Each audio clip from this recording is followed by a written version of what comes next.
조합제 TV 시청자 여러분 안녕하십니까. 2022년 4월 18일 오후 3시입니다.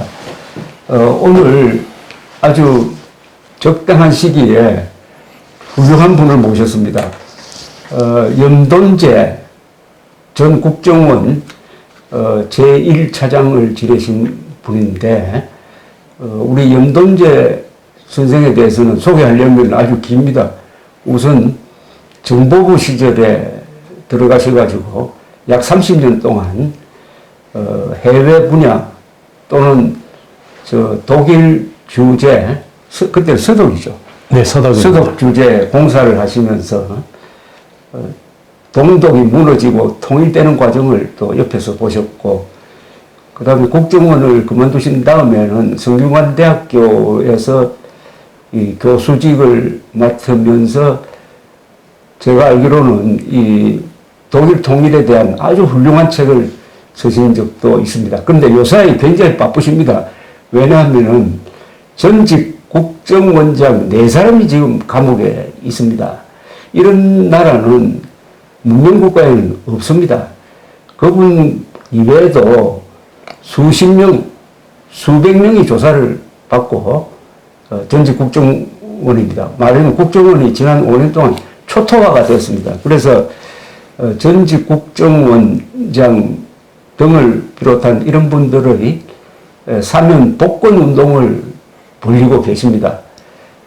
우선 이 정보면들은 조용하게 지내야 됩니다. 아닙니까? 그죠? 네, 그렇습니다. 그리고 사실은 이름도 제대로 알면서도 언론에서는 제대로 보도하지 않고 해가지고 익명을 해주고 하는데 어떻게 된 건지 거리로 나오게 돼서요.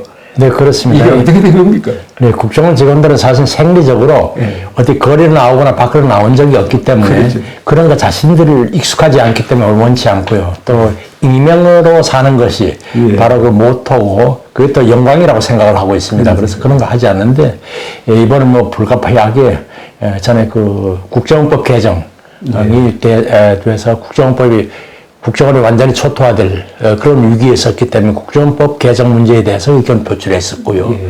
그다음에 이번에 다시 이제 국정원장 등 사면 복권을 위한 그 모임을 하게 됐습니다. 아주 매우 드문 일이라고 볼 수 있습니다.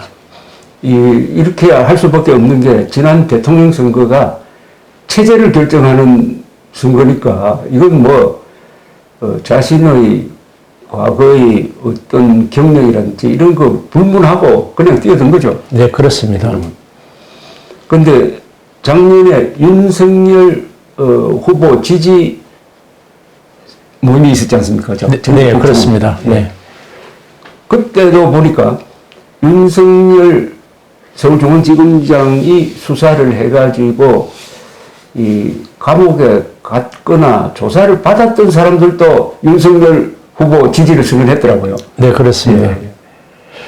근데 그 문제에 대해서는 이제 그렇게 그 윤석열 지지 선언을 하게 되니까 일부 이제 전직들은 이 국정원 정치화를 촉진하는 거 아니냐, 또 나쁜 전통을 만든 건 아니냐 하는 이렇게 그 생각하는 사람들도 있었습니다. 그런데 대부분 사람들은 이건 보통 시기가 아니고 그렇죠. 정말로 대한민국이 살리냐 죽이냐 아니면 대한민국이 김정은한테 먹히느냐 안 먹히느냐. 그렇죠.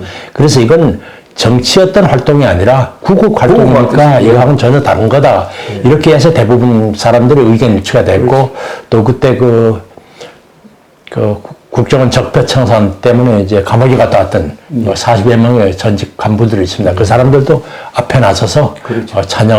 찬성을 했었습니다. 그런데 그런 것이 다 이제 그것이 무슨 정치 활동이라든가 이런 것보다는 구국의 신념, 나라를 구해야 된다는 그런 이제 생각 때문에 그렇게 했습니다. 그러면 바람직하지 않은 거라고 저희들도 잘 알고 있습니다. 그런데 정상적인 시기 같으면 바람지 않을지 모르지만 그때는 비상시기고 네, 그렇습니다. 자유민주주의 체제를 지키느냐 마느냐의 그 기로에 서 있으니까 이거는 정치 행위보다 더 고차원적인 게 국가 수호 아닙니까? 그죠? 네, 그렇습니다. 네. 그러니까 저는 도덕적으로라도 지금 문제가 안 되고 여기 오히려 기능적으로 뭐 중립적으로 정치적 그 중립성을 취한다는 것은 오히려 그건 기회주의에 속할 겁니다.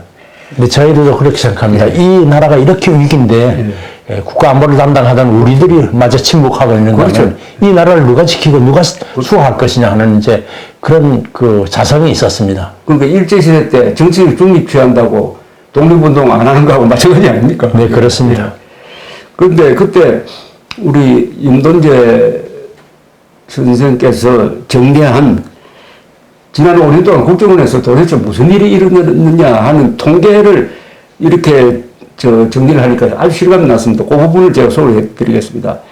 서훈 국정원장은 취임 직후 적폐청산 TF를 출범시켜가지고 소위 27개 의혹 사건의 전면 조사에 들어갔다. 현직 257명, 전직 94명 등 351명이 검찰 조사를 받았고 현직 7명, 전직 39명 등 46명이 재판을 받았다. 현재까지 38명의 유죄가 확정되었고 4명이 재판 계류 중이며 4명은 무죄가 되었다. 이와 별도로 500명이 넘는 직원이 마구잡이로 감찰 조사를 받았다. 그 큰 소동 끝에 적폐 사건 연루가 확인돼 징계받은 직원은 10여 명에 불과하다. 야, 이거 굉장히, 아니, 이런 예가 있습니까? 태산 명동 서일필입니다. 그러니까 마구잡이로 그냥 조사를 한 거죠.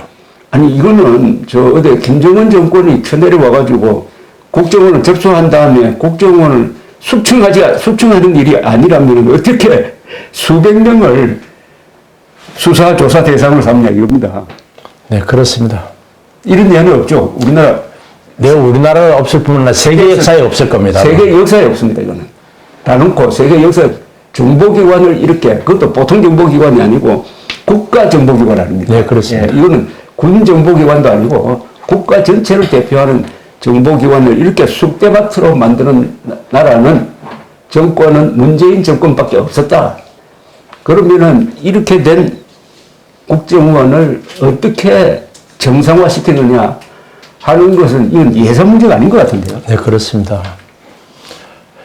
앞으로 이제 저희 보기에는 우리 안보 측면에서도 지금 최대 위기에 지금 처해 있습니다.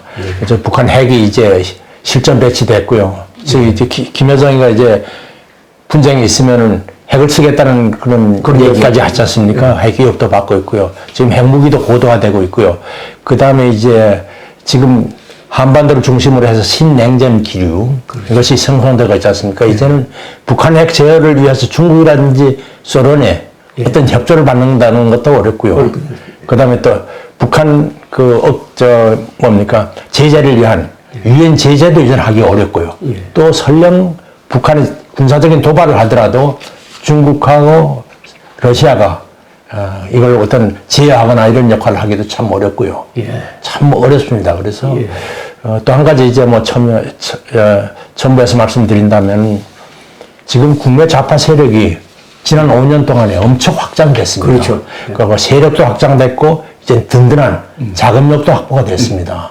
그리고 이제는 그 사람들은 이제 단순한 이념 어떤 집단이 아니라 어찌 보면 이 공동체 가치가 이렇게 됐습니다. 그래서 이 결정력이라는 게 무섭습니다.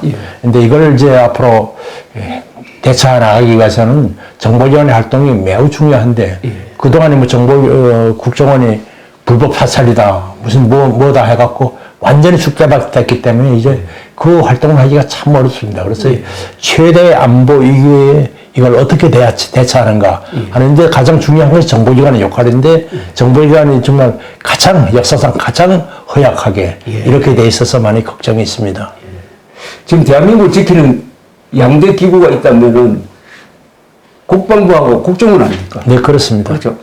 국방부와 국정원이 양대 기구인데 국방부는 뭐 참 쉽게 이해할 수 있는 조직이지만 이 국정원은 비밀에 쌓여 있고 그 임무 자체가 일반인들의 시선 바깥에서 이루어지고 또 국가가 그것을 지켜주는 것인데 문재인 정권 들어서서 낱낱이 뒤지고 뭐 메인 서버까지 뒤졌다.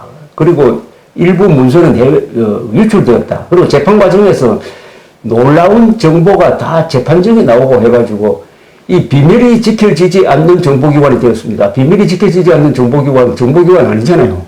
네, 그렇습니다.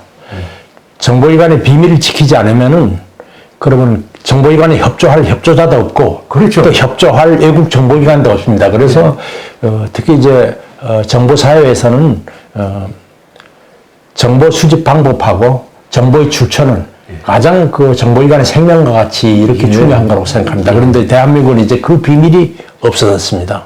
예.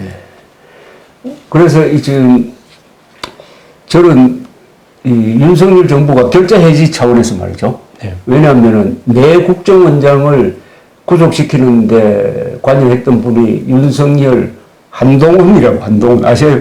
네. 한동훈, 윤석열 한동훈 두 사람이 내 국정원장, 즉 원세훈, 남재준, 그리고 이병기, 이병호, 이분들은 연세가 70, 80 되는 분인데 이분들을 구속시켰는데 양대 죄목이 댓글 활동을 해서 정치에 관여했다, 선거에 관여했다. 그 다음에 국정원의 예산 중에 특활비를 청와대에 제공했다. 그것도 대통령의 요청으로 제공한 건데 이 두 개가 양대 죄목이 아닙니까? 그죠? 네, 그렇습니다. 근데 이 그걸 가만 들여다보면은 이게 과연 죄가 되느냐? 저는 죄가 안 된다고 보는 사람입니다.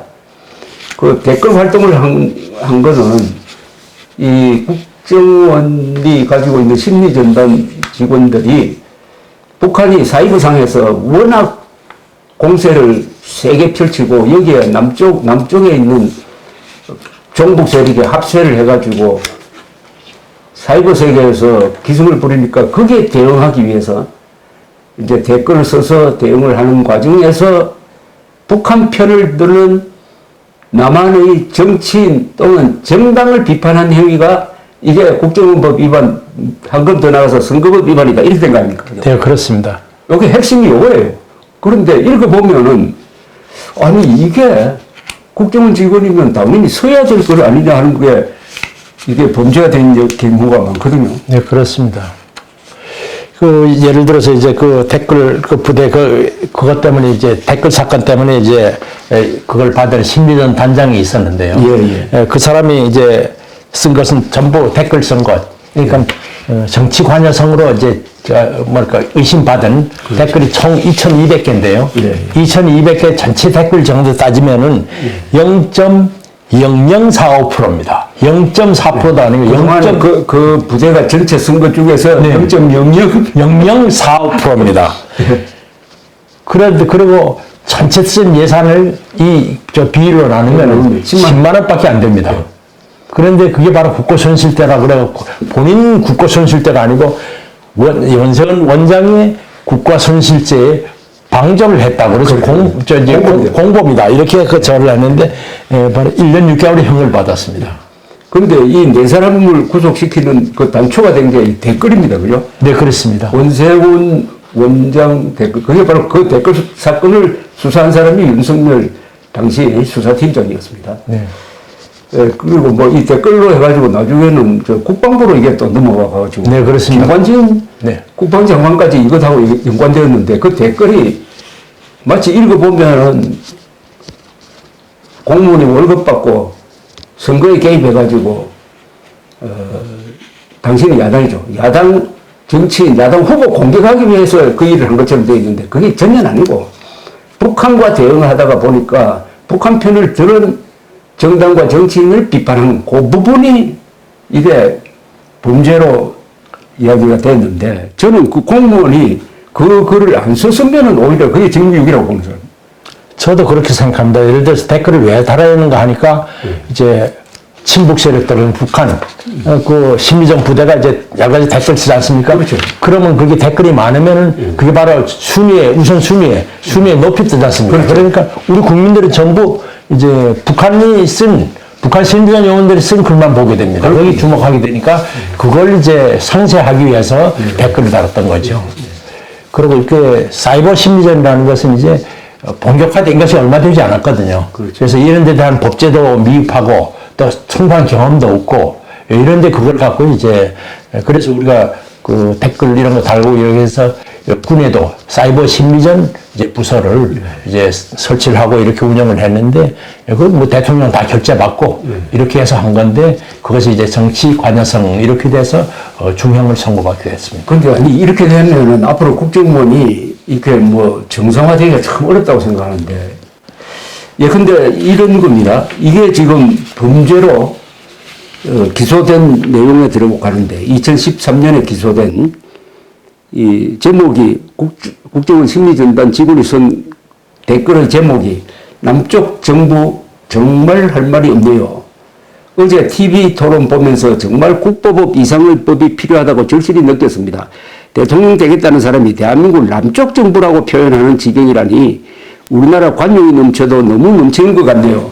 국보법 때문에 뭐가 그렇게 불편하고 무서워서 폐지 외쳐왔는지 이게 이제 좀 알 것 같군요. 요게 통진당 후보를 비판했다 해가지고 이게 범법 행위로 올라간 겁니다. 네. 이 정도 글을 써가지고 국정원장이 구속이 되면은 이게 정부 활동을 아니라 이게 국가 수호 운동을 활동을 할 수 있느냐 하는 근본적인 문제가 생겨가지고. 네, 그렇습니다.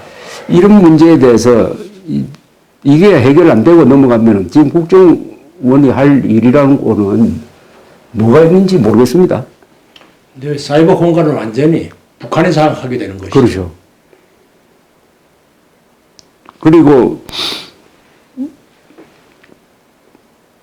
국고손실죄. 네. 그건 좀 한번 설명해 주십시오. 이게 네, 보통 사람들- 국고손실죄라는 것은 어떤 특정한 지위에 있는 예. 사람에게만 적용되는 법입니다. 그래서 예. 바로 이제 뭡니까 국고 업무를 담당하는 그런 회계관계 직원들이 이제 한테 적용되는 법규인데요. 그걸 하려고 그러면 저 회계관계 직원이 임명이 돼야 되고요. 그런데 국정원장은 회계관계 직원을 임명한 사람이지 직원이 아니거든요. 그리고 이때까지 대법원 판례도 중앙관서의 장을 이 회계관계 직원으로 판단하는 그런 판례가 한 번도 없습니다. 그리고 또 회계관계 직원들은 반드시 이제 재정보정에 가입을 해야 됩니다. 그런데 재정보정도 전혀 가입해 있지 않았고요.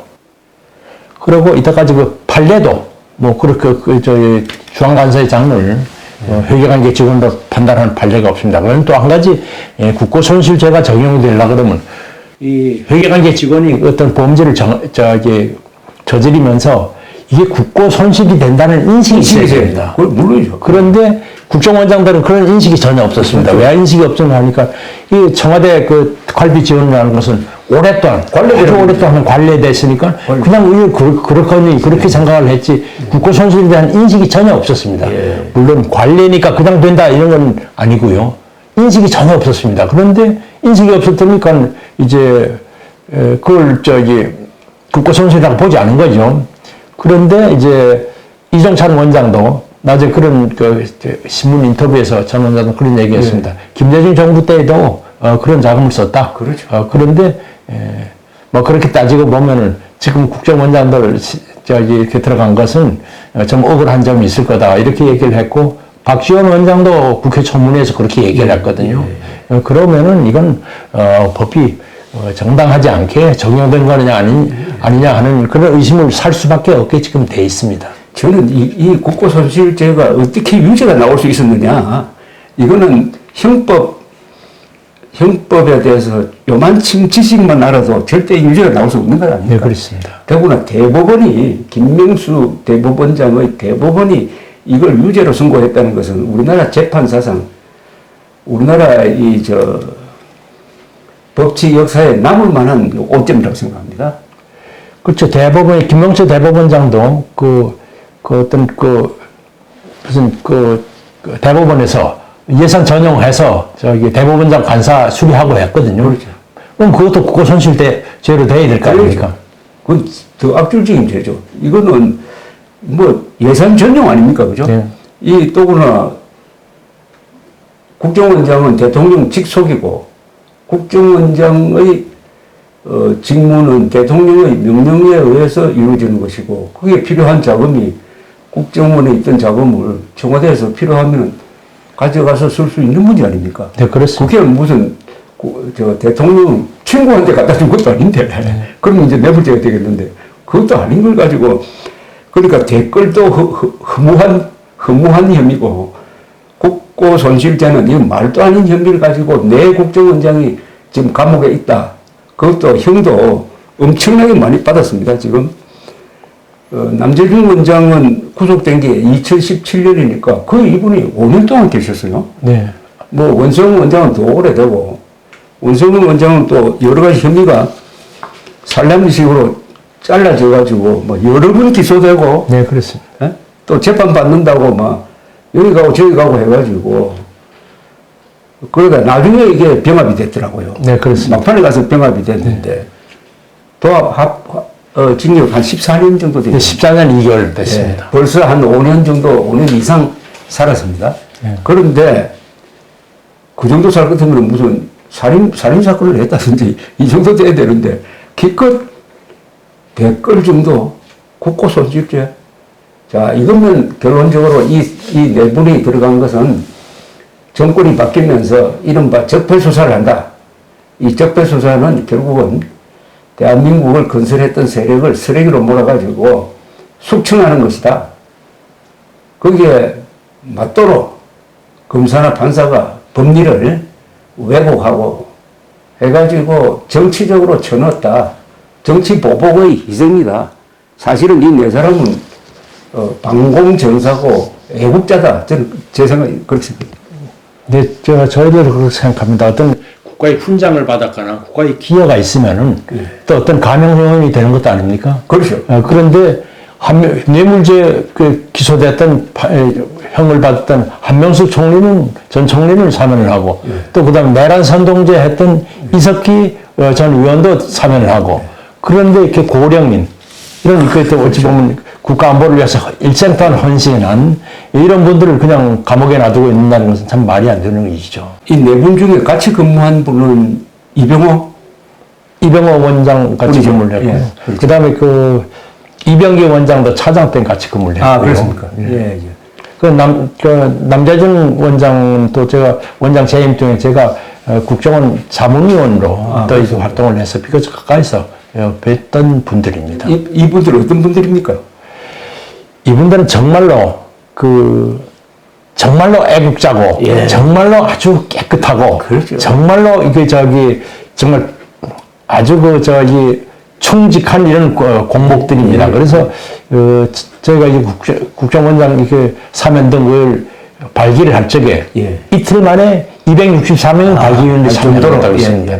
그런데 그렇게 했던 이유는 바로 이 세 분들 특히 남재준, 이병기, 이병호 이 원장들은 절대 법에 어긋나는 일을 절대 안 할 뿐이다. 분들이 아니죠. 네, 절대 할 사람이 아니다. 그러면 뭔가 억울한 게 있을 거다. 그렇죠. 많은 사람들이 그렇게 공감을 했기 때문에 이틀 만에 264명이 발기인으로 참석하게 됐습니다.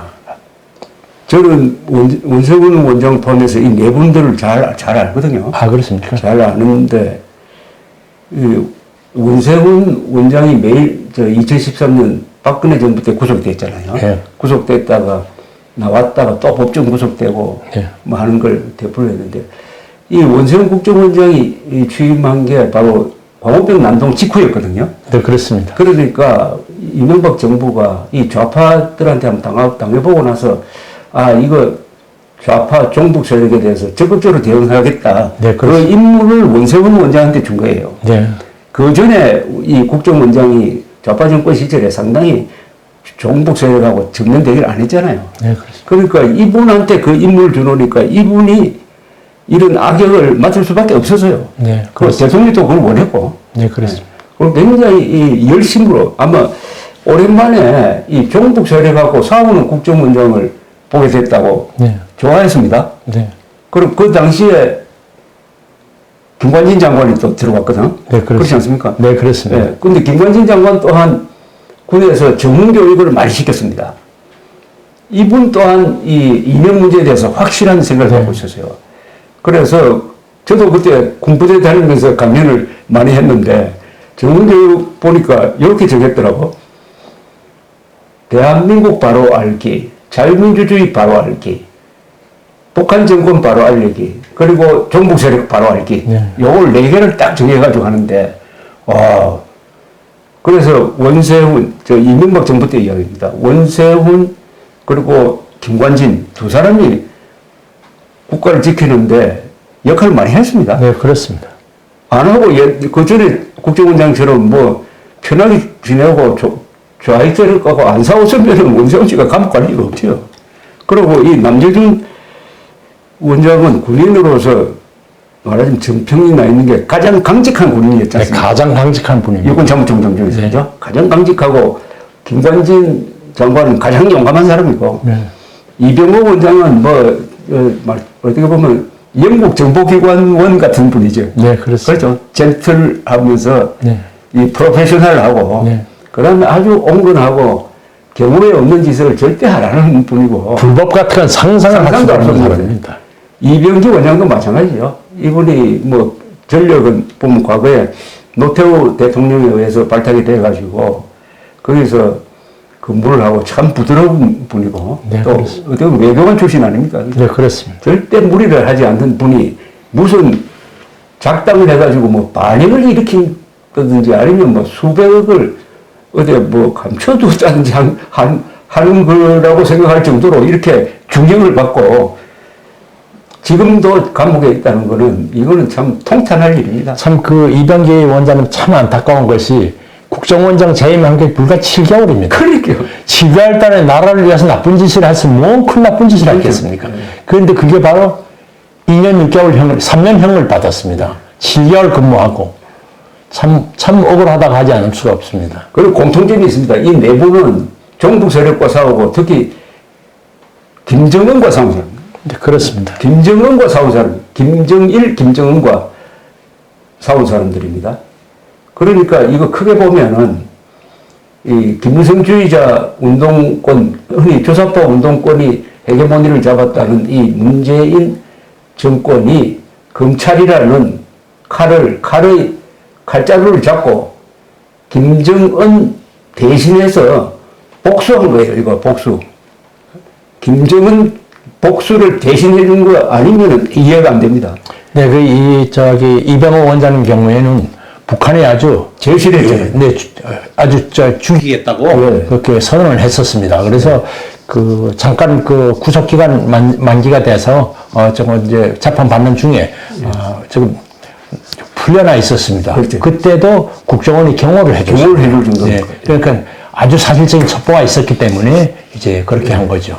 그런데 그 싸움을 북한과의 싸움을 바로 우리 재판부가 해준 거죠. 그러니까 검사와 판사가 이게 무슨 김정은의 대리인이 아니라면은 어떻게 이렇게 죄도 안 되는 걸 죄로 만들어 가지고 이렇게 가혹하게 할 수가 있느냐. 여기에 대해서 국민적인 분노가 있어야 되는데 이 네 분이 다 비밀 정보기관 출신이니까 이 공개적으로 뭘 하기도 그렇고 또 기자들이 재판할 때 나타나지도 않아요. 기자들도 무심하고 해가지고 결국 이런 참사가 있었습니다. 이 참사입니다. 문명국가에서 정보기관장 지낸 네 사람이 감옥에 있다는 것은 대외적으로 한국의 국격을 떨어뜨리는 거고 더구나 다른 정보기관과 협력이 안 되잖아요. 이게. 네, 그렇습니다. 그게 가장 분한 일이죠. 창피한 일이고요. 네. 그런데 그 국민들을 그냥 무관심한 건 아니고요. 저희들 이런 운동을 하는데 많은 격려를 받았습니다. 네. 그리고 또 정말 이게 국정원장도 정말 억울하게 지금 들어갔다. 그래서 참 이런 분들 빨리 나와야 된다. 예. 또 국정원이라는 게 원래 더러운 일을 하도록 만들어진 조직 아닙니까? 그렇지 않습니까? 법을 위반하도록, 그러니까 국제법을 위반하도록 만들어진 조직이기 때문에 그 뭐 여러 가지 많이 하지 않습니까? 절취를 하거나 유인을 하거나 기만하고 흑색선전하고 암살하고 테러하고 그렇죠. 이런 더러운 일을 하도록 만들어진 기관이거든요. 그런데 이런 기관의 요원들이 자부심을 갖고 또 사명감을 갖고 이렇게 열심히 헌신하기 위한 역할을 인정해주고 또 이렇게 그 명예를 존중해 줘야 그렇죠. 되는 거 아닙니까? 그런데 그렇죠. 원장 네 사람을 그냥 되지 않는 그런 제목으로 이렇게 감옥에 다 정말 그 중형을 선고하고 이렇다 그러면 이 직원들이 어떻게 사명감을 가지고 일을 할 수 있겠습니까? 이 국정원장들이 깨끗하지 않고 안 하고 누가 돈 받았다면 그거 가지고 처벌했을 겁니다. 네, 그렇죠. 근데 그게 안 나왔다는 이야기죠. 그 하나도 안 나왔다는 이렇게 철저하게 조사를 해도 그 부분이 안 나왔다는 것은 이분들이 얼마나 깨끗한 사람이었느냐 하는 것을 알 수가 있는 거죠. 공무원으로서는 아주 모범적인 공직자들입니다. 예. 그건 뭐 저희 직원들이 다 잘 알죠. 예. 그러니까 이제 정권이 바뀌었으니까 결자 해지라는 것은 이 윤석열, 한동훈 이런 분들이 이 네 사람을 감옥에 보내는 데 앞장섰으니까 이제 이분들이 결국 뭐냐 법적으로는 사면 복권입니다. 네, 그렇습니다. 그런데 이제 우리 그 전직 그 형을 받았던 직원들도 다 이제 윤석열 지지하는데 뭐가 나라가 위기에 달한다는 그것도 있었지만 또 한 가지 이렇습니다. 그 국정원 직원이라도 위법한 일이 있으면 검사가 기소할 수 있는 겁니다. 그렇지 않습니까? 찾아 기소하는 건 검사의 일이고요. 그래서 거기에 대해서는 우리 직원들이 뭐 그렇게 그 검사로서의 역할을 다 하고 그럼 재판부가 제대로 하면 되는 거 아닙니까? 그런데 이제 재판부가 제대로 된 균형된 판단을 이제 하지 않았다 이렇게 생각하는 거죠. 미국 경우에도요, CIA가 어떤 그 예를 들어서 뭐 관타나마 이런 데서 그 테러리스트들, 테러 협의자들을 이제 조금 강압 수사를 하지 않습니까? 그렇죠. 그 강압 수사하면요, FBI가 끝없이 뒤에 추적을 합니다. 예. 추적해갖고 그걸 기소하려고 노력을 합니다. 역시 민주국가는 기소하는 어떤 그 임무를 가진 데는 역시 기소하라고 노력을 하고 또 국가를 위해서 또 다른 일을 하는 사람들은 열심히 일을 하고 그런 점에서 이제 그 제도가 균형을 맞추고 이제 그렇게 바로 가는 거 아니냐 싶습니다. 그래서 우리 직원들도 그런 걸 많이 생각을 하고 있습니다. 그래서 뭐 개인적으로 윤석열 뭐 검사장 검찰총장 뭐 중앙지검장 이런 분들이 그렇게 생각하지는 않습니다. 그러나 이제 일단 이제 앞으로 이렇게 됐으니까 또 결자 해지라고 또 그런 것들 여러 가지 생각을 해주시는 게 맞지 않느냐 하는 생각이 듭니다. 오죽했으면 이번에 말하자면 그런 적폐 수사로 구속됐다가 실형 쓸고 나온 사람이 이번에 윤석열 후보 지지를 공개적으로 증명한 사람도 있잖아요. 그죠? 네, 있죠. 그 전원이 다 그렇게 했습니다. 네. 그리고 아주 그러니까 나와서 아주 연설도 하고 그랬습니다. 네. 그중에 제가 한 분은 참 어울에 들어갔는데 개인적으로 만나니까 이재명이 당선되면 한국은 적화된다. 네. 그러니까 피눈물을 심으면서 윤석열 후보를 지지할 수밖에 없다. 또 그런 식으로 주변에 이야기하고 있다. 이러더라고요. 네, 근데 밖에서 보기에는 뭐 다 지난 일이니까 훌훌 털고 이제 할 수 있지 않느냐 생각하지만 실제 그분들은 그렇지 않습니다. 그러니까 연금을 박탈당했지 않습니까? 야, 그거 좀. 그 국장을 하다가요. 지금은 이제 생계가 안 되니까 생활이 어려우니까 그런 자식들도 있고 이러니까 그러니까 택배 일 하는 사람도 있거든요. 그 정도입니까? 네. 그러고 그 다음에 이제 오랫동안 오고 이제 치르는 동안에 부인들 또 해서 병을 얻어서 그 한 사람 그런 사람 많고 지금 어떤 사람은 또 거의 정신분열 상태에 와 있어서 산사에 가서 수양하고 있는 사람도 있고요. 그렇습니다. 근데 그게 간단히 하지 않습니다. 그러나 아마 그분들은 나라를 위해서 그렇죠. 그래서 이제 윤석열 지지를 한 거죠. 그러나 우리가 밖에서 생각하듯이 그렇게 훌훌 돌 수 있는 건 아니죠. 네. 참 쓰라린 일생을 다 망친 거 아닙니까? 그렇죠. 국가를 위해서 헌신하다가. 명예도. 네. 더구나 이 국정원 그 앞이 이제 안기부, 정보부 이름이 자주 바뀌는데 이 부서에서 근무하시는 분들은 다 우직하고 그죠? 네. 이 프로고 그리고 남이 알아주지 않고 오직 애국심으로 버티는 분인데 언론이 알아주지 않는 것은 견딜 수 있지만은 국가가 알아주지 않으면 일을 할 수가 없습니다. 네, 그렇습니다. 그리고 그 국장 이런 사람들이 상당히 중요시하는 것이 명예입니다. 저 이제 우리 일생 다 망가졌습니다. 그러나 명예만은 좀 지켜주십시오. 그렇죠. 이제 그렇게 며칠 전에도 저한테 이렇게 전화를 온 사람이 있습니다. 그래 감옥에 있다가 나와서 전화를 했는데 참 감사하다고 그 사면운동 해줘서 감사하다고 그러는데 그 이유가 바로 무슨 다른 게 아니고 저희 명예를 회복하도록 좀 그렇게 해주셔서 감사합니다. 이렇게. 자, 그렇게 되면 이제 이 박근혜 전 대통령은 이제 사면 복권됐고 이제 이명박 대통령이 남았습니다. 그죠? 네, 그렇습니다. 이명박 대통령 사면할 때 지금 구속 수감되어 있는 네 분을 같이 사면해야 됩니다. 네, 그렇죠. 그리고 그렇죠. 그 박근혜 대통령하고 이명박 대통령하고 관련 있는 일 아닙니까? 그렇죠. 직접적인 관련이 있는데 다른 대통령 다 사면하고 그건 말이 안 그리고 이거 국정원장 사면 안 한다는 건 말이 안 되죠. 말이 안 되고 법리상도 말이 안 되고 네, 그렇습니다. 그건 뭐 의리상도 말이 안 되고 그래서 이 문재인 정권은 그냥 넘어갈 것 같고 윤석열 정부가 들었으면은 첫 번째 사면 기회가 있을 때 이명박 대통령과 내 국정원장을 사면 복권해야 된다. 네. 네, 그렇게 생각합니다. 그것이 화합을 위해서 중요하고 국가 안보를 튼튼히 하기 위해서 국가 안보 전사를 중요하게 여기지 않으면서 어떻게 국가 안보를 지킨다고 할 수가 있습니까?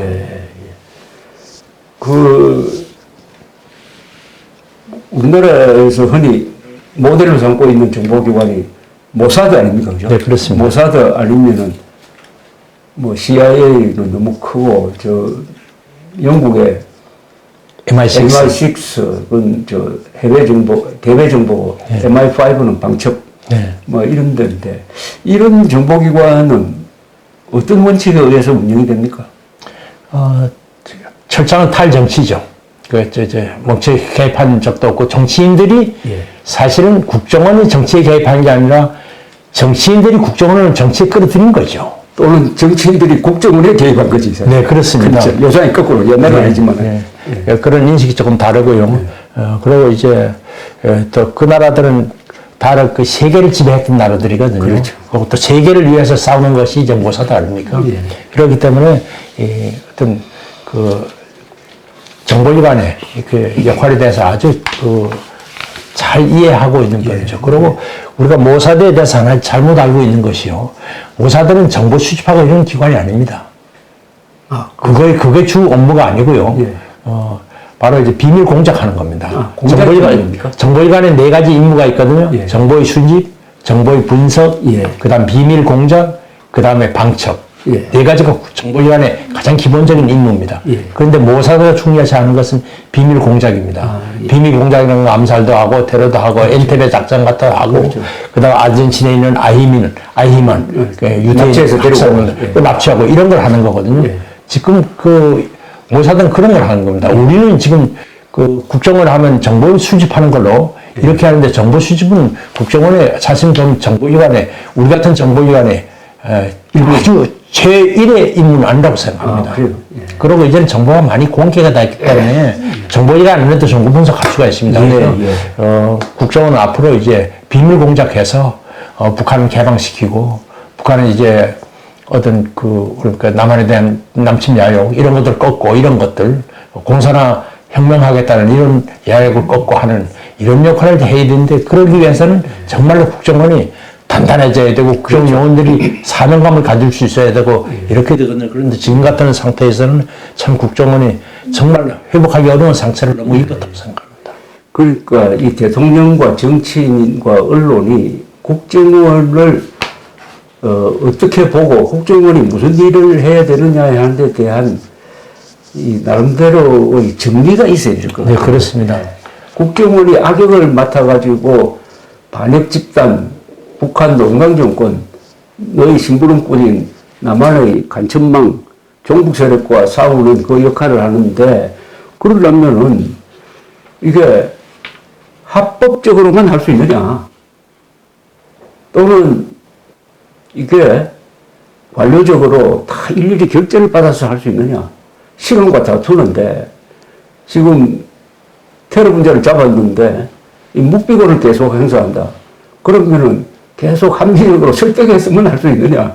이런 이 정보 세계는 국가 생명과 관계되고 국민 생명과 관계되는 거니까 특수한 영역인데. 네, 그렇습니다. 여기에 대해서 평상시의 잣대를 들이대가지고 잘못했다, 법 위반이다, 이렇게 할 수 있느냐, 이거 아닙니까, 그죠? 네, 그렇습니다. 정보위원회도 법을 엄격하게 지키는 것이 맞습니다. 맞는데, 문제는 이제 합법이다, 비합법이다 경계선에 있는 일들, 이런 것들을 판단을 할 적에 이제 조금 국가 안보 현실이라든가 이런 것들을 이제 참작을 해줘야 되고, 또한 국정원 해외에서 하는 일들은 국내에서는 불법 활동을 해서는 전혀 안 되지만 해외에서 불법 활동하지 않고 정보 활동을 할 수가 있는 게 아니거든요. 그렇죠. 그런데 우리 그 헌법에도 있지 않습니까? 국제법, 일반적인 규칙 이런 것도 국내법과 동일한 효력을 갖는다고 그러지 않습니까? 그러니까 정보기관이라는 것은 생리적으로 비합법적인 활동, 불법 활동을 하기 위해서 만들어 놓은 기관이고 세계 정보기관이 존재하고 정보기관 간이 협조를 하고 있다는 것은 바로 세계 이 국제정치 현실 속에서는 정보기관이 어느 나라는 반드시 필요하다 이렇게 생각한 거거든요.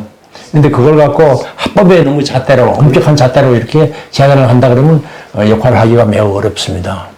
다만 국내 정보기관이 국내 정치에 또는 국내 선거에 적극적으로 개입하는 건 안 되죠. 네, 그럼요. 절대 안 되죠. 그거는 절대로 안 되고 또 그렇게 이미 하지 않습니다. 지금은. 지금 이제 하라고 그러도 할 사람도 없고요. 할 사람도 없어요. 네. 그런데 불가피하게 아까 저 댓글을 설명했는데 이 북한 편을 드는 정치인을 비판하면 죄가 된다. 이건 말이 아니거든요. 네, 그렇습니다.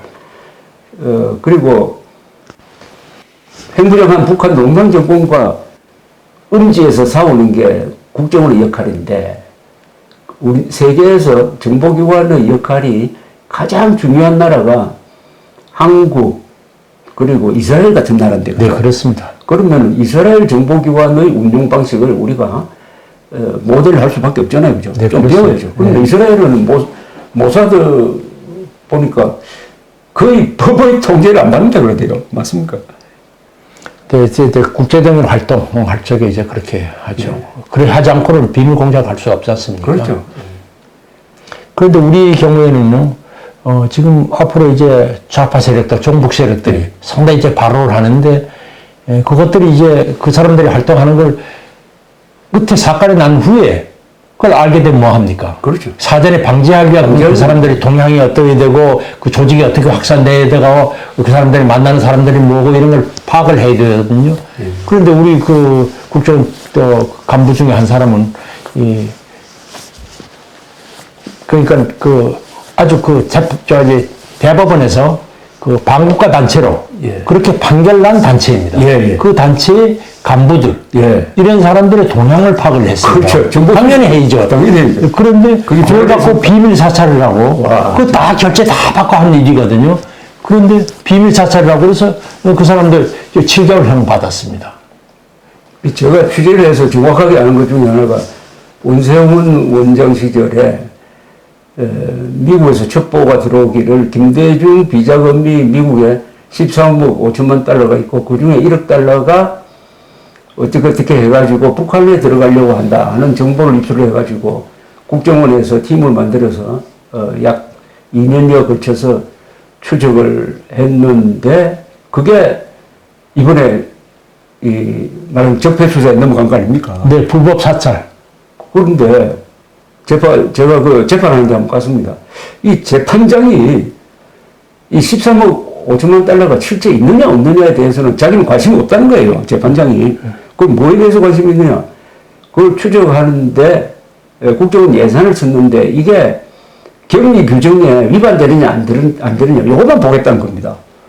아니 세상에 13억 5천만 달러라는 그 정보가 그 미국 FBI도 신경을 쓰는 정보고 해가지고 상당히 구체성이 있었는데 그럼 그게 탈세 혐의도 되는데 그것보다는 왜 이거를 조사를 했느냐 그 조사하는 과정에서 뭐 사람을 납치한 것도 아니고 누구를 연행해가지고 잡아 넣은 것도 아닌데 이것까지 해가지고 몇 사람이 그 실형 받았잖아요. 네, 그렇습니다. 그리고 그 제가 알기로는 이제 그게 대북 공작 예산을 쓴 거거든요. 대북 공작은 반드시 뭐 북한에 대한 한 게 아니라 그게 북한하고 자금이 연결되는 것도 그 대북 공작에 속하는 거 아닙니까? 그런데 그걸 했다고 해서 그렇게 했고요. 참 웃기는 일이 하나 있는 것이 바로 이제 정보기관은 가장업체라는 걸 운영합니다. 그렇죠. 가장업체 그러니까 사람들 이제 연락수단도 그렇죠. 연락 거점도 되고요. 그 다음에 또 뭐 이렇게 은신처도 되고요. 그 다음에 또 이렇게 가장업체를 운영해서 수익이 생기면 그거 갖고 현지 공작 자금을 전달하기도 그렇죠. 하고 조달하기도 이렇게 하거든요. 그러기 위해서는 가장업체를 운영하는데 가장업체에서 이렇게 생성된 이익을 예. 그걸 갖고 이제 공작 활동에 활용해야 되는 거예요. 그렇죠. 그런데 그걸 왜 국가 그게 생겼으면 이익이 생겼으면 국고에다 환수하고 다시 예산 신청해서 하지 않고 왜 그걸 함부로 썼느냐. 함부로 썼느냐. 그것마저도 죄가 됐다는 겁니다. 예. 수백 명이 조사받고 수사받은 이걸 통해서 이 사실상 이 메커니즘적으로 설명하면 대한민국 국정원이 해체된 겁니다. 근데 사실상 해체된 거나 마찬가지입니다. 만약 이 법에 안 걸리도록 활동하려면 이 국정원은 기능할 수가 없어요. 그죠? 네, 그렇습니다. 그러니까 지금 국정원은 사실상 해체됐다고. 기능적으로 뭐 하드웨어도 있고 자료도 많겠지만은 이 기능적으로는 해체됐다. 네, 그렇습니다. 자, 그러면 이제 문제가 앞으로 어떻게 재건할 거냐는 겁니다. 네, 이게 그렇습니다. 골치 아픕니다. 그죠?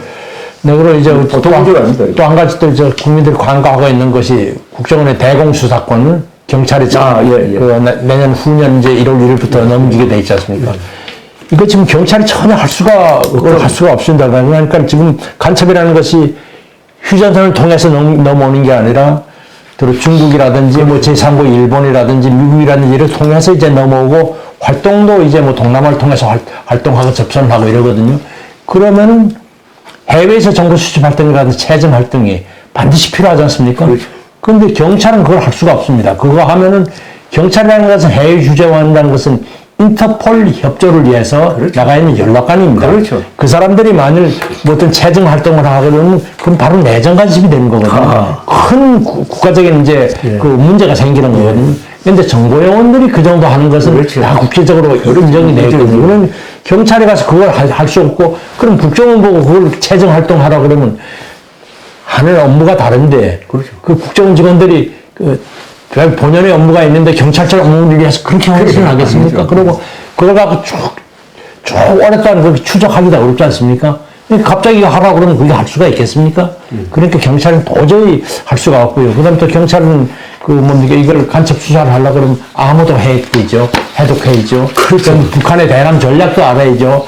대남 기관에, 공작 기관에 있는 요원들이 누군지 그것도 다 알아야 되거든요. 감청을 해야 돼요. 그렇죠. 그래야 되는데 지금 경찰은 그걸 도저히 할 수가 없지 않습니까? 그 시설이 있나 말이에요. 그러면 잘할 수 있는 기관에 있는데 왜 그걸 놔두고 경찰에 넘기느냐? 그러니까 이제 박지원 국정원장은 두 가지 이유를 냈어요. 하나는 권한 분산시켜야 된다. 그렇기 때문에 이제 형평 이거 해서 이제 그 권한 남용을 방지해야 된다 그러고, 그 다음에 국정원은 흑역사가 많아서 그런다.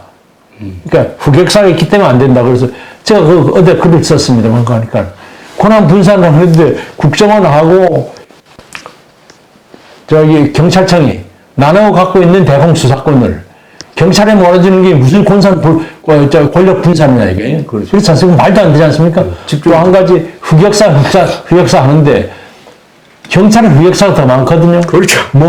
무슨 부천서 성고문 사건, 박종철 사건, 수없이 많잖아요. 양적으로 질적으로. 네. 그런데 그 흑역사가 더 많은 경찰에다가 그걸 넘겨주는 것이 무슨 흑역사 청산이냐, 이게. 말이 되는 얘기를 해야지 국민들이 이해를 하고 우리가 이해를 할 거 아닙니까? 근데 그 말도 안 되는 이유로 해서 이제, 국정원 대공수사권을 이제 경찰에도 이관한다. 그래서 이거는, 정말로 이런 얘기해서 송구스럽습니다만은 참 이적행위라고 볼 수밖에 없습니다. 아니, 이거는 아까 북한 노무현 정권하고 제일 세게 싸웠던 내 국정원장이 말도 아닌 혐의를 지고 지금 감옥에 가 있는 거. 그 다음에 북한이 가장 두려워하는 국정원의 간첩 수사 기능을 떼가지고 간첩 수사가 거의 불가능한 경찰로 넘긴 거.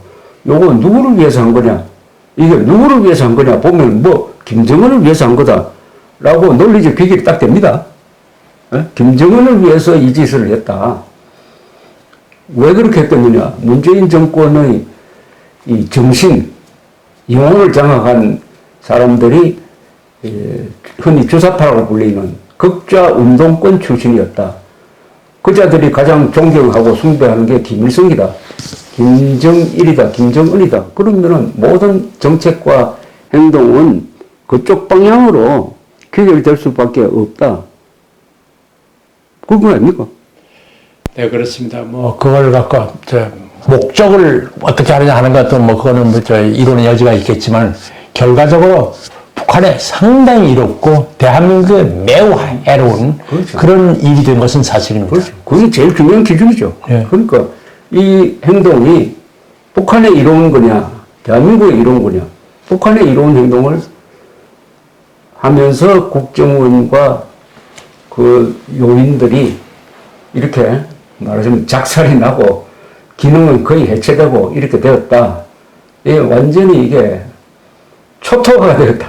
네, 그렇습니다. 그렇죠. 국정은 초토화입니다. 그런데 국정원이 해야 될 일은 점점 더 많아지고 특히 북한이 핵무장 또 쓸 수도 있는 전술핵까지 갖게 되었다. 네.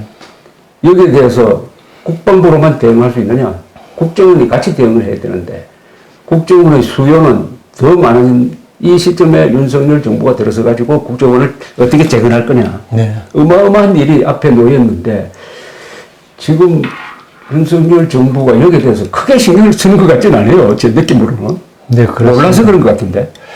네, 이런 말씀 드려서 뭐 합니다만, 앞으로 이제 북한과의 그 전쟁은 뭐 핵전쟁보다는 핵의 위세를 빌려서 북한이 이제 대남 도발을 한다거나, 그렇죠. 작은 이제 도발을 한다거나 아니면 이제 적화혁명 그런 노선, 또 남한에 있는 종북 세력들하고 연계관계 그렇죠. 이렇게 해서 그게 주 이제 전장이 될 거라고 생각합니다. 그런데 지금 우리 정부에서는 그런 앞으로 그러니까 국민의힘에서는 그런 데 대한 인식이 참 적은 거 아니냐. 사실 솔직하게 얘기해서 지난 5년 동안에 문재인 정부의 여러 가지 적폐라든가 그다음 종북 성향이라든가 이런 데 대해서 많은 경고를 발하고 이렇게 정말 국민들한테 인식을 시키게 노력했던 것이 바로 뭐 보통 틀딱이라고 얘기하는 아스팔트 전부 시민들 아닙니까? 예. 거기는 사실은 국회 무슨 의장, 뭐 국무총리 비롯해서 무슨 대학 총장, 무슨 대법관, 뭐 장차관들 수없이 많거든요. 그런데 그 젊은이들이 그거 갖고 이제 뭐 틀딱이라고 이렇게 비하를 하는데 뭐 저도 참여했습니다만 뭐 비하하는 것에 대해서 생각하지 않습니다. 그런데 이제 국민의힘 같은 데 경우는 얼마 전에 고교연합이 가장 아스팔트 세력 중에 가장 잘 조직되고 잘 운영되던 조직이거든요. 거기에 이제 초대 회장했던 김일두라는 분 아주 정말 헌신적인 분이 있습니다. 예. 그분들이 돌아가셨거든요. 예. 그런데 국민의힘 국회의원 누구 한 사람 정문한 사람이 없습니다. 예.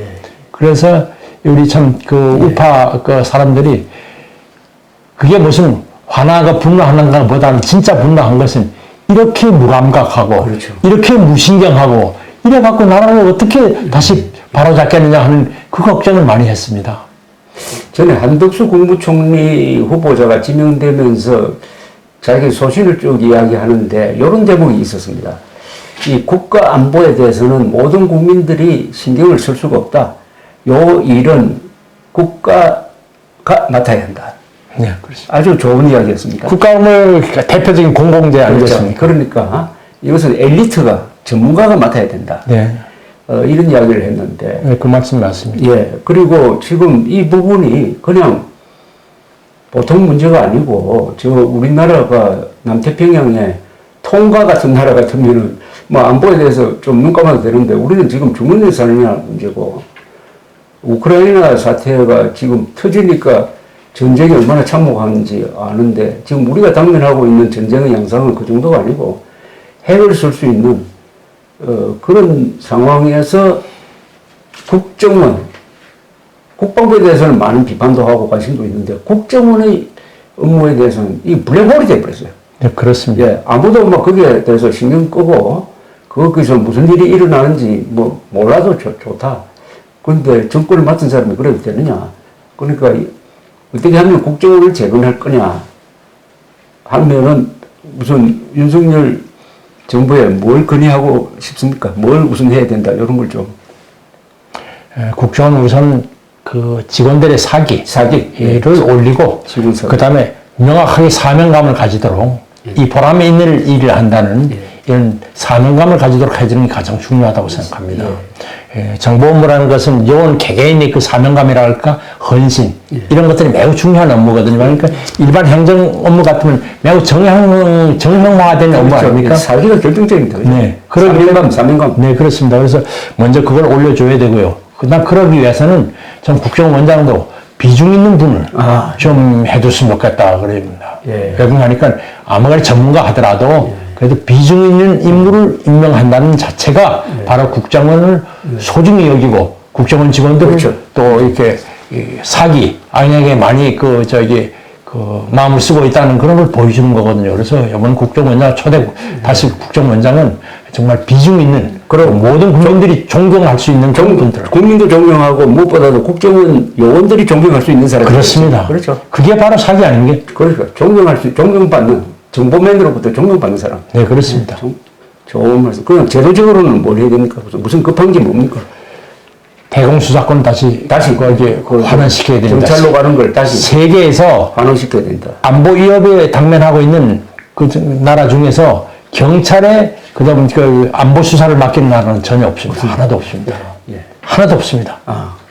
그 세계가 왜 그렇게 되는지를 잘 이해를 해야 됩니다. 그러니까 영국 정보기관이 왜 MI5를 가지고 있느냐? 그렇죠. 그렇죠. 왜? 그러고 많은 사람들은 미국 같으면 FBI입니다. 그죠? 네. 정보기관들은 이렇게 우리는 정보기관 옛날 KGB식으로 국내 해외 이렇게 수사 이렇게 다 포함을 하고 있기 때문에 권한 남용이 된다고 그러는데요. 외국 정보기관들이 가장 불효하는 게 그겁니다. 그렇죠. 네.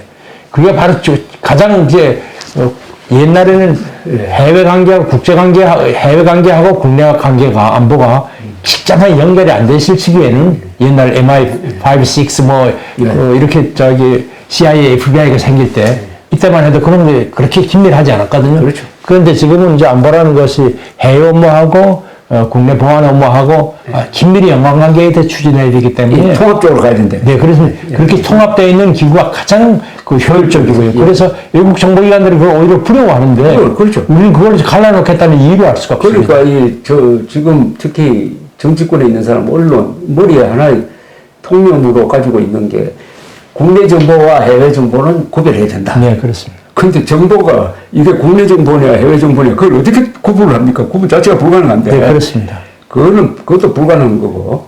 두 번째는 정보 수집과 수사 기능은 분리해야 된다. 네. 이것도 모르는 사람 이야기, 그죠? 근데 그것도 이제 그런 것들이 그냥 국내 정보, 이거 갖고 그냥 국내적인 보안 문제만 있을 적은 그렇게 하지만 해외에서 침투하는 위해 요인을 그걸 어떻게 국내하고 해외 같이 하지 않으면 어떻게 그걸 조사를 할 수 있겠습니까?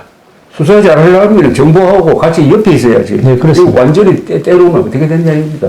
그러니까 우리가 가지고 있었던 이 정보부 시절의 모델이 그게 국내 정치에 관여하는 바람에 아주 문제가 많았는데 그 부분이 빠져버렸기 때문에. 네, 그렇습니다. 이제는 세계에서 가장 우수한 정보기관의 틀을 갖고 있는데 이걸 지금 해체하는 게 마치 이게 개혁인 것처럼. 네, 그렇습니다. 옛날에만 해도 옛날에는 이제 정치 개입하고 이랬다 그러지만 이제 정치 개입이 징역 7년입니다. 그렇죠. 거기다가 또 하나 이제 부당지시 거부권이라는 게 있습니다. 그렇죠. 그래서 그전에는 상사의 명령에 의해서 했던 밑에 직원들은 처벌하지 않았는데 이제는 하급 직원들 다 처벌을 받게 돼 있거든요. 그런데 누가 무슨 영화를 보겠다고 그렇죠. 그 짓을 하겠습니까? 그럴 이제 걱정은 없고요. 이제는 진짜 안보를 위해서 뭐가 필요한가 하는 걸 중심으로 해서 국정원의 조직을 운영하고 또 사람을 임명하고 이래야 된다고 생각합니다. 그러니까 제도적으로 국정원이 정치 개입, 선거 개입은 불가능하게 되어 있다는 걸 국민들이 알고 안심을 해야 됩니다. 네, 그렇습니다. 기자들도 이걸 가지고 자꾸 시비 걸 게 아니고 그건 우리나라 민주화 과정에서 좋은 일을 하는 거죠. 정치 개입은 못하도록 했는데 여기에 너무 얽매이다가 보면은 우리 정보기관이 가지고 있는 중요한 아주 장점, 세계가 부러워하는 그 기능을 우리 손으로 말살해가지고 결국 북한 농양 정권이 간첩 잘 보내고 대남 공작할 수 있도록 도와준다 이겁니다. 그죠? 네, 그렇습니다. 어떤 많은 학자들은 이런 얘기 합니다. 이제 국내분 정보, 해외 정보 분리해야 되고, 그 다음에 정보하고 수사 분리해야 된다 이렇게 얘기를 하거든요. 그러면서 사람들은 그 얘기는 안 합니다. 독일 경우에는요. 지금 국내 정보, 해외 정보 분리가 돼 있고요. 그 다음에 정보하고 수사가 분리되어 있습니다. 예. 세 개 다 나눠져 있습니다. 우리 세 개가 다 통합되어 있는데, 그런데 독일은요, 그래서 간첩 제대로 잡지 못합니다. 독일이 분단대 실장시예요. 간첩 천국이 됐구나. 네, 간첩 천국이 됐습니다. 그래서 분단대 실장시에 대강 그렇지. 서독 정보부가 추정하기를 서독 내에 그 동독 간첩이 한 4,000명 있을 거라고 예. 이렇게 생각을 했는데, 그래갖고 그걸 뭐 최대한 4,000명이다 이렇게 생각을 하고 있고, 그때 당시 국회의원들도 이렇게 동독에 포섭된 사람이 한두 명 있다고 이렇게 봤거든요. 그런데 통일되고 나서 보니까 동독 스타시 비밀경찰, 그러니까 정보기관의 그 사료를 뒤져보니까 최소한 다 3만 명이 있었다고 합니다. 제일 좋은 거가 그리고 동독에 와서 일했던 국회의원만 해도 10명이 넘었습니다. 그렇죠. 근데 그러면서 사람들이 우리 뭐 세계 이렇게 정보, 해외 정보, 국내 정보, 그다음 수사 통합돼 있어서 문제 있다는 얘기를 했지, 그것이 분리되어 있는 독일의 문제가 뭐가 있는가 하는 것은 그렇죠. 얘기를 하지 않습니다. 실패 사례를 배우자는 건데. 네, 그렇습니다. 말도 아닌. 그리고요, 독일 경우는 옛날 서독 경우에는요, 헌법 수호청이라고 그래서 미국 FBI 같은 거죠. 보안기관이죠. 보안기관의 대소련 예. 방첩국 차장이 예. 바로 동독의 스파이였었습니다. 우리나라는 그 상상도 할 수 없는 일이죠. 브란트 비서실장도 간첩이었잖아요. 네, 그렇습니다. 그리고 뭐 불신임 투표 이런 거 할 때 동독 정보기관 심부름 해가지고 그때 브란트가 한번 불신임 당할 뻔했는데 한 표 차이로. 그걸 또 면해주게 하고. 네, 한 표 차이로 그랬을 때 그게 또 그 결정적인 역할을 했죠. 예. 그래서 동독 포섭했다는 게 나중에 다 밝혀졌습니다. 그렇죠. 이 정보기관은 역사적 배경, 현실적 배경 속에서 그 성격이 변경되는 거지, 어디 뭐 모델이 있는 것도 아닌데, 한국적인 현실에서는, 말하자면 통합적으로 가야 되는 게 맞고, 그 다음에 굳이 모델로 하려면 제일 우리하고 비슷한 모사드를 모델로 하든지, 그렇습니다. 아니면 모사드뿐만 아니라 이스라엘에 있는 다른 정보기관까지 포함해서 어떻게 유기적으로 움직이는지 그런 걸 봐야지. 그 나라마다 다 그 기관이 생성된 그렇죠. 그 배경이 있고요. 그때 필요한 이유가 있는 거거든요. 예, 그걸 무시하면 옛날 거 뭐 잘못됐다고 생각하지만 다 보면 다 나름대로 이유가 있는 겁니다. 그리고 국정원이 뭐 정치 개입하고 뭐 과거에 불러가지고 조사하고 뭐 저도 국정원에 한 3번 불려가가지고 해직도 되고 했는데 다 지나가고 보면은 나름대로의 시대적 사명을 다한 부분이 많습니다. 그리고 그래서 이제 악역을 맡는 건데, 냉전시대 때 지금 살고 죽느냐의 싸움인데 지금도 그 싸움이 끝나지도 않았는데, 북한이 가장 두려워한 기관이 정보부 안기부였잖아요. 그죠? 네, 그렇습니다. 네, 정보부 안기부 이야기만 나오면 북한 사람들이 떨었다는 거 아닙니까? 당연히 북한을 두렵게 하는 정보기관이 되어야죠. 네, 그렇죠. 결론적으로 이야기하면은 북한이 두려워하는, 북한이 만만하게 하는 게 아니고, 맞습니까, 제 말이? 네, 그렇습니다. 저는 이렇게 보면 우리 지금까지 우파로 활동하는 분 가운데서도 장기표 씨라든가 뭐 김영환 씨라든가 이런 분 있지 않습니까? 옛날에 참 고초를 겪었으면 이제 지금은 다 이렇게 우파 활동하고 있는 뭐 이런 분들이 왜 그렇게 됐겠는가 하는 생각들을 좀 국민들이 잘 이렇게 심층적으로 좀 봐주셨으면 좋겠어요. 다 이유가 있는 거 아닙니까? 그분들이 옛날에는 애국하는 심정으로 그렇게 했다가 지금은 다 다시 이제 전향하고 이렇게 하는 분들 있지 않습니까? 그분들이 왜 그런 활동을 그렇게 전향을 했겠는가 하는 것들을 많이 좀 살펴줬으면 좋겠어요.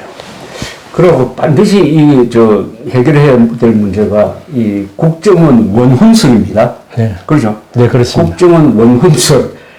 그게 작년입니다. 작년에, 문재인, 박지원 두 사람 임석하에 국정원 원훈석을 새로 만들었는데, 그 글이 신영복 글씨체를 썼습니다. 신영복은 김일성주의자로 징역 20년을 살고 나온 사람입니다. 그러니까 거기에 또 전향했다는 이야기를 한 사람이 아니에요. 그건 김일성주의자가 쓴 글씨로 쓴 원훈석이 지금 국정원에 있다. 그거는 뭐 김일성의 악령이 국정원 마당에 들어가 있다. 이게 상징성이거든요. 원훈이라는 것은 모토 아닙니까? 모토, 그죠? 그렇습니다. 가장 어떤 철학, 가치관, 목표의식을 지배한, 그리고 그건 정신에 해당하는 건데, 그 정신을 새길 때 김일성주의자의 글씨체를 썼다면은, 간단하게 이야기하면 지금 국정원은 김일성주의 악령에 씌워졌다. 그러면은 어떻게 해야 되느냐? 저는 이 국정원 원훈석을 그냥 철거할 정도가 아니라 저걸 두 가지 방법이 있을 것 같아요. 하나, 철거해가지고 딱 보존해가지고 문재인 정권이 이런 반역질을 했다 하는 증거물로 남겨놓는 방법도 있고, 하나는 폭발해야 된다고 봅니다. 폭발시켜버려야 돼요. 폭발시키는 걸 통해서 그건 뭐 생중계를 하고 해가지고 이 국정원이 거듭 태어나야 되지 않을까 하는 게 제 생각입니다. 네, 그것도 원은석을 얽힌 또 하는 얘기가요. 그 이제 신양보 글씨체를 사용한 것도 문제지만요. 또 하나는 또 그 문구입니다. 예. 뭐 국가무엇이라 하는 무한한 거기 헌신. 한없는 헌신했지 않습니까? 예. 그런데 우리가 무한한 글씨체, 문어체를 쓸 적에는 무한한 하지 한없는 안 하지 않습니까? 아, 그런데 그게 왜 한없는 된지 아십니까? 모르겠는데요. 그게 바로 그 전해에 문재인 대통령께서 국정원 방문했을 적에 딱 얘기한 그대로입니다. 아, 그래요? 그대를 다 쓴 거죠. 지금 그러니까 그 임기 5년인 그 대통령이 한 그 어록을 그대로 채정해서 그 기관의 모토로 쓴 그런 기관이 어디 있습니까? 그것도 어찌 보면 아부의 극시죠. 국가와 국민을 위한 한없는 충성과 헌신. 우리 보통 쓰면 무한한 이렇게 될 거죠. 국가와 국민을 위한 한없는 충성과 헌신. 예. 이걸 김일성주의자의 글씨체로 새겼으니까 예. 이거 정확하게 해석을 하면은 조선민주주의 인민공화국을 위한 한없는 충성과 헌신으로 해석해야 되는 거 아닌가? 이게 제가 무리가 아니잖아요. 프랑스 정보기관의 모토는 이런 게 있습니다. 전쟁과 사랑과 경제에 관한 모든 것이 정당하다. 하하. 좀 낭만도 있지 않습니까? 그러네요. 우리는 그 여러 원장들이 이제 원장을 자꾸 바꾸는데. 바꾸는데 이게 계약입니다. 네, 계약이고. 제일 맨 처음 한 게 제일 좋죠. 네, 그게 제일 낫습니다. 그게 김종필 씨가 만든 거예요. 음지에서 양지를 지향한다. 네, 정보기관의 속성을 명확하게 얘기한 거죠. 음지, 그 비슷한 게 CIA 이게 모토는 아닌데 통상 모토로 인식되고 있는 게 익명의 정렬이거든요. 네. Passion for anonymity. 네. Passion for anonymity. 아니 그게 공식적으로는 원문이 그거죠. 진리가 너희를 예, 자유케 하리라. 요한복음 말씀 갖고 네, 진리가 너희를 자유케 하리라. 자유케 하리라. 네. 그거보다는 Passion for anonymity. 그게 바로 음지에서 양지를 지향한단 말입니다. 네, 그렇습니다. 그런데 그 뒤에 계속 이건 뭐 국가와 국민을 위한 한없는 충성과 헌신 읽어봤자 머리에 들어오지도 안 하고 하나만 하는 이야기인데 이런 글씨 이거 반드시 폭파시키고 이걸 통해서 식경부 비슷하게 해가지고 국정원이 재생하는 날이 와야 되고 그러려면은 우선 국정원장을 좋은 분 모시고 정보기관 간첩 수사 기능을 다시 복구시키고 네, 그렇게 그게 가장 중요하다고 그리고 생각합니다. 사기를 높여가지고 네. 그리고 지금 국정원의 존재 이유가 대한민국의 국채수라면은 이제 우리 국정원의 목표가 그동안에 수세적으로 방공 이런 건데 이제는 자유통일로 가야 되는 거 아닙니까? 네, 그렇습니다. 자유통일. 지금 그동안에 북진통일, 성공통일, 뭐 이렇게 방공통일이라는 말은 없지만 성공통일까지 가다가 72년 7.4 공동성명 이후에 네, 평화통일이 돼버렸잖아요. 그죠? 네, 그렇습니다. 이제는 이걸 끝내고 헌법대로 자유통일로 가야 됩니다. 말을 바꿔야 됩니다. 네, 그렇습니다. 아니 이거는 내가 지어낸 말이 아니고 우리 헌법 제4조가 대한민국은 자유민주적 기본질서에 입각한 평화적 통일을 추진한다고 되어 있으니까 줄이면은 평화적 방법에 의한 자유통일 아닙니까? 네, 그렇습니다. 예. 이 자유통일이라는 말로 바꾸면서 미래지향적으로 가고 이걸 가지고 저는 정보교환뿐만 아니라 우리 국가 목표를 재구성해야 된다는 생각이 듭니다.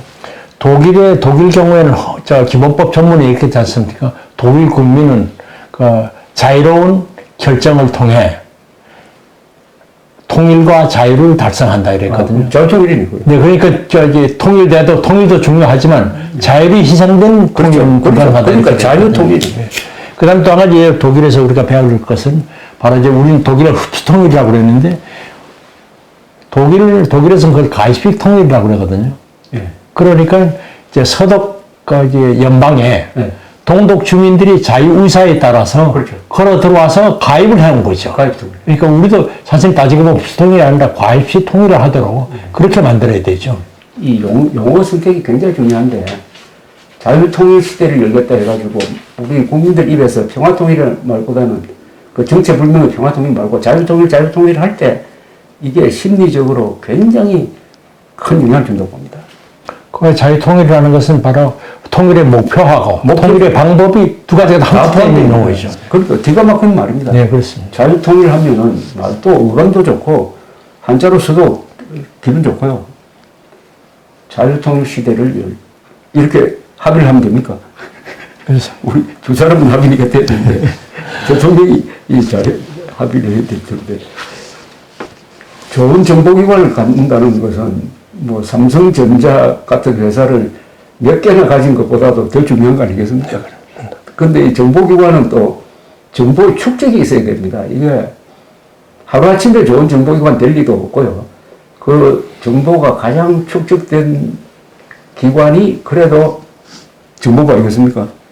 이제 그렇습니다.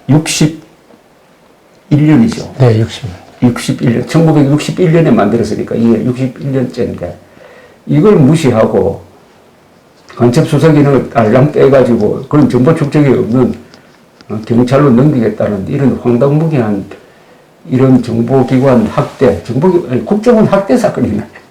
말하다 보니까 좋은 말이 생겼는데 이 국정원 학대 시대를 끝내야 된다고 생각합니다. 학대입니다. 학대. 학대죠. 그러려면은 우리 윤돈재 선생님처럼 이 국정원을 나오신 분들이 자부심을 가지고 네.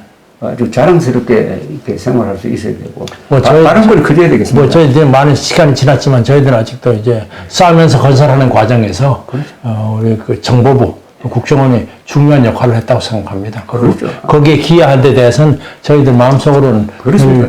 자부심 갖고 그 살아왔고 그러는데 이제 요새 이렇게 돼버리니까 이제 참 뭐라 그럴까 이게 허무하다 그럴까 이런 생각도 듭니다. 이제 윤석열 정부 들어서서 이걸 좀 심리적으로도 그렇죠. 좀 이렇게 좀 재건 좀 해주셨으면 좋겠습니다. 그러니까 국정원 명예회복입니다. 네. 네. 우선 국정원 명예회복이 되려면은 내 국정원장을 빨리 조속한시키면 사면 복권시켜야 네, 그렇습니다. 되고 그 원음석도 빨리 철거하고 또 좋은 분, 존경받는 분을 국정원장으로 모셔가지고 김정은하고 싸우는 게 말하자면 대한민국의 대표 선수를 뽑는 건데요. 국민들이 신뢰할 수 있는 그렇죠. 또 좀 국민적인 지명도가 높은 그렇죠. 이런 분들 또 여러 가지 그 안보관이랄까 아니면 뭐 이렇게 이런 것들이 확실하게 검증된 이런 분들을 그리고 또 좀 고위직 그렇죠. 지났던 분들 경륜 있는 분들을 모셔서 국정원장을 시킨다면 참 큰 기여가 되고 큰 격려가 되고 되지 않을까 싶습니다. 국정원 덕분에 우리가 편하고 우리가 발보고 잘나면 부친분이 있어야 되고 그 부친분은 몽둥이 들고 있어야지. 그렇게 해야 선량한 시민들은 편안하게 잘 수 있는데 하여튼 이런 일을 위해서 우리 계속 앞장서고 계시는 윤돈재 선생님이 앞으로도 계속 좋은 일 해주시기 바랍니다. 감사합니다. 많이 성원 좀 해주십시오. 감사합니다.